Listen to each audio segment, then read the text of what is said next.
നിങ്ങളുടെ favourite shows ഇനി ഒരിക്കലും മിസ്സാവില്ല. ഇപ്പോൾ C5 കാണും നിങ്ങളുടെ ഫേവറേറ്റ് ഷോസ് തികച്ചും സൗജന്യമായി. നാളെ വിഷ്ണുവച്ചനെ കോടതിയിൽ കൊണ്ടുവരുന്ന ദിവസമാണ്. വിഷ്ണുവച്ചനെ ജയിലിൽ പിടിച്ചിടുമെന്നാ പറയുന്നത്. അങ്ങനെ വന്നാ പിന്നെ വിഷ്ണുവച്ചനെ പപ്പിമോൾക്ക് കാണാനേ പറ്റില്ല. സത്യയെ വിളിച്ച് പ്രാർത്ഥിക്കാൻ പറയാം. ചിലപ്പോ പ്രാർത്ഥന കേട്ടിട്ട് വിഷ്ണുവച്ചനെ കോടതി വെറുതെ വിട്ടാലോ?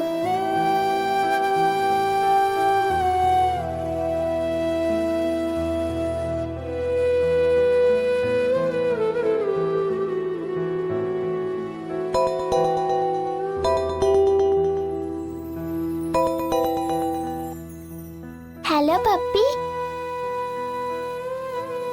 ആ സത്യ, നാളെ വിഷ്ണുവച്ചനെ കോടതിയിൽ കൊണ്ടുവരുന്ന ദിവസാ. എനിക്കറിയാം പപ്പി. ഞാനൊരു കാര്യം പറഞ്ഞ സത്യ കേക്കോ? പപ്പി പറ. വിഷ്ണുവച്ചനെ നാളെ കോടതിയിൽ നിന്ന് രക്ഷിച്ചോണ്ട് വരാൻ ഇനി ഒരേ ഒരു വഴിയേ ഉള്ളൂ. പ്രാർത്ഥന. വിഷ്ണുവച്ചനെ ഒരാപത്തും വരുത്താതെ വെറുതെ വിടണോന്ന് കണ്ണനോട് സത്യ പറയോ? ഞാൻ പ്രാർത്ഥിക്കാം പപ്പി. എന്റെ ബിഗ് ഫ്രണ്ടിനെ രക്ഷിക്കാൻ വേണ്ടി ഞാൻ എത്ര നേരം വേണമെങ്കിലും പ്രാർത്ഥിക്കാം. എന്റെ മക്കളെ, നിങ്ങൾ രണ്ടുപേരും സ്വന്തം അച്ഛനെ രക്ഷിക്കാൻ വേണ്ടി തന്നെയാ പ്രാർത്ഥിക്കാൻ പോകുന്നത്. രണ്ടു മക്കളും കൂടി ഒരു കഥയോ അറിയാതെ അച്ഛന് വേണ്ടി കേണപേക്ഷിക്കുമ്പോ ഏത് ദൈവത്തിനാ അത് കണ്ടില്ലെന്ന് നടിക്കാനാവുന്നത്?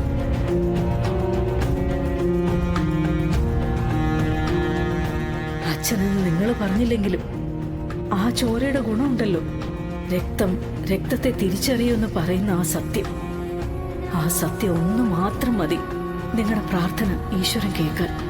കൊച്ചുകുട്ടികൾ മനസ്സുനൊന്ന് പ്രാർത്ഥിച്ച ഈശ്വരന് കേൾക്കാതിരിക്കാൻ പറ്റില്ലെന്നാ ഇവിടുത്തെ രമണനങ്ങൾ പറഞ്ഞിട്ടുള്ളത്.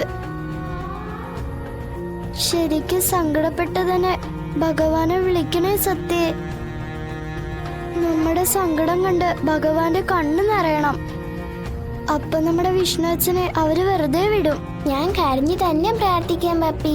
എനിക്ക് എന്റെ ബിഗ് ഫ്രണ്ടിനെ രക്ഷിക്കണം. അതിന് ഞാൻ എന്ത് വേണേലും ചെയ്യാൻ തയ്യാറാവും. എന്നാ ശരി സത്യേ. ശരി പപ്പി.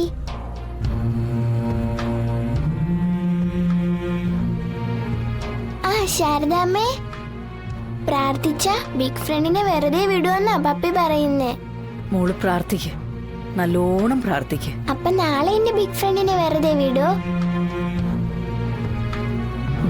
വിടും. ശാരദാമ്മയും പ്രാർത്ഥിക്കോ? പ്രാർത്ഥിക്കാം മോളെ, പ്രാർത്ഥിക്കാം. നല്ല ശാരദാമ്മ.